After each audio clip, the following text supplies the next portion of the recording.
सोम शर्मा के पुत्र का नाम सुब्रत था। सुब्रत बचपन से ही भगवान का अनन्य भक्त था। खेल खेलते समय भी उसका मन भगवान विष्णु के ध्यान में लगा रहता था। जब माता सुमना उसे कहती कि हे बेटा, तुझे भूख लग गई होगी, कुछ खा ले, तब वो कहता कि हे माँ, भगवान का ध्यान महान अमृत के समान है, मैं तो उसी से तृप्त रहता हूँ। जब उसके सामने मिठाई आती तो वो उसको भगवान के ही अर्पण कर देता और कहता कि इस अन्न से भगवान तृप्त हों। जब वो सोने लगता तब भगवान का चिंतन करते हुए कहता, मैं योग निद्रा परायण भगवान कृष्ण की शरण लेता हूँ। इस प्रकार भोजन करते समय, वस्त्र पहनते समय, बैठते और सोते समय भी वो भगवान के चिंतन में लगा रहता और सब वस्तुओं को भगवान के अर्पण करता रहता। युवा अवस्था आने पर भी वो भोगों में आसक्त नहीं हुआ। प्रयुक्त भोगों का त्याग करके सर्वथा भगवान के भजन में ही लग गया। उसकी ऐसी भक्ति से प्रसन्न होकर भगवान विष्णु उसके सामने प्रकट हो गए। भगवान ने उससे वर मांगने के लिए कहा तो वो बोला, हे श्री कृष्ण, अगर आप मेरे पर प्रसन्न हैं तो मेरे माता पिता को सशरीर अपने परम धाम में पहुंचा दें और मेरे साथ मेरी पत्नी को भी अपने लोक में ले चलें। भगवान ने सुब्रत की भक्ति से संतुष्ट होकर उसको उत्तम वरदान दे दिया। इस प्रकार पुत्र की भक्ति के प्रभाव से सोम शर्मा और सुमना भी भगवत धाम को प्राप्त हो गई। इस कथा में विशेष बात ये आई है कि संसार में किसी का ऋण चुकाने के लिए और किसी से ऋण वसूल करने के लिए ही जन्म होता है, क्योंकि जीव ने अनेक लोगों से लिया है और अनेक लोगों को दिया है। लेन देन का ये व्यवहार अनेक जन्मों से चला आ रहा है और इसको बंद किए बिना जन्म मरण से छुटकारा नहीं मिल सकता। संसार में जिनसे हमारा संबंध होता है वो माता पिता, स्त्री पुत्र तथा पशु पक्षी आदि सब लेन देन के लिए ही आए हैं। अतः मनुष्य को चाहिए कि वो उसमें मोह ममता न करके अपने कर्तव्य का पालन करे, अर्थात उनकी सेवा करे, उन्हें यथाशक्ति सुख पहुँचाए। यहाँ ये शंका हो सकती है कि अगर हम दूसरे के साथ शत्रुता का बर्ताव करते हैं तो इसका दोष हमें क्यों लगता है, क्योंकि हम तो ऐसा व्यवहार पूर्व जन्म के ऋणा अनुबंध से ही करते हैं। इसका समाधान ये है कि मनुष्य शरीर विवेक प्रधान है, अतः अपने विवेक को महत्व देकर हमारे साथ बुरा व्यवहार करने वाले को हम साफ कर सकते हैं और बदले में उससे अच्छा व्यवहार कर सकते हैं। मनुष्य शरीर बदला लेने के लिए नहीं है, प्रयुक्त जन्म मरण से सदा के लिए मुक्त होने के लिए है।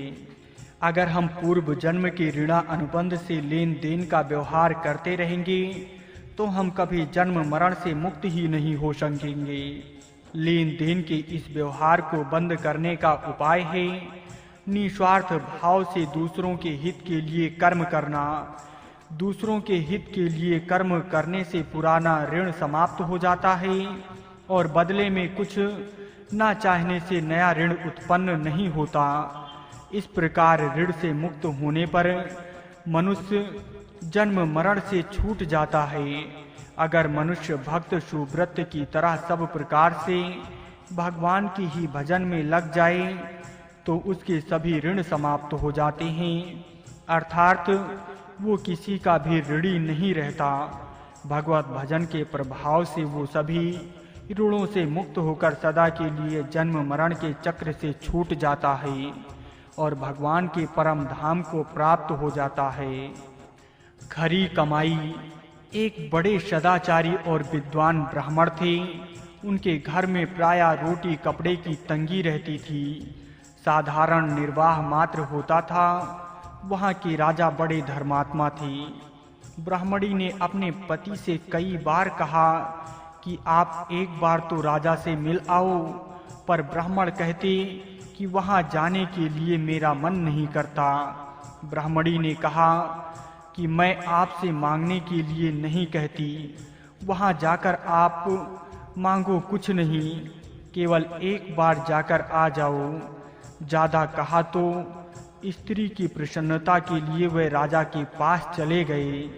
राजा ने उनको बड़े त्याग से रहने वाले गृहस्थ ब्राह्मण जानकर उनका बड़ा आदर सत्कार किया और उनसे कहा कि आप एक दिन और पधारें, अभी तो आप मर्जी से आए हैं, एक दिन आप मेरे पर कृपा करके मेरी मर्जी से पधारें।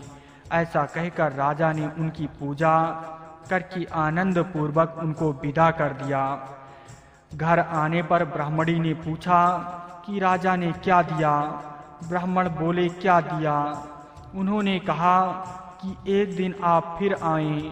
ब्राह्मणी ने सोचा कि अब माल मिलेगा, राजा ने निमंत्रण दिया है, इसलिए अब जरूर कुछ देंगे। एक दिन राजा रात्रि में अपना वेश बदलकर बहुत गरीब आदमी के कपड़े पहनकर घूमने लगे। ठंडी के दिन थे।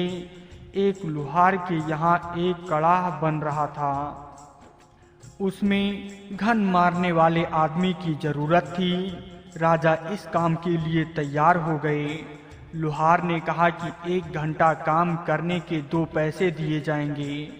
राजा ने बड़े उत्साह से, बड़ी तत्परता से 2 घंटे काम किया। राजा के हाथ में छाले पड़ गए, पसीना आ गया, बड़ी मेहनत पड़ी।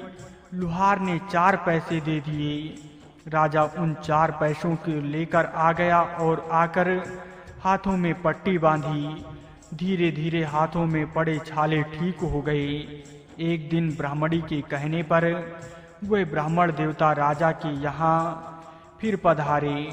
राजा ने उनका बड़ा आदर किया, आसन दिया, पूजन किया और उनको वे 4 पैसे भेंट दे दिए। ब्राह्मण बड़े संतोषी थे। वे उन 4 पैसों को लेकर घर पहुँचे। ब्राह्मणी सोच रही थी कि आज खूब माल मिलेगा। जब उसने 4 पैसों को देखा तो कहा कि राजा ने क्या दिया और क्या आपने लिया? आप जैसे पंडित ब्राह्मण को देने वाला राजा। ब्राह्मणी ने 4 पैसे बाहर फेंक दिए। जब सुबह उठकर देखा तो वहां 4 जगह सोने की सिक्के दिखाई दी। सच्चा धन उग जाता है। सोने की उन सिक्कों को वे रोजाना काटते और दूसरे दिन वे पुनः उग आती। उनको खोदकर देखा तो वे मूल ही 4 पैसे मिले। राजा ने ब्राह्मण को अन्न नहीं दिया, क्योंकि राजा का अन्न शुद्ध नहीं होता, खराब पैसों का होता है। मदिरा आदि पर लगे टैक्स के पैसे होते हैं।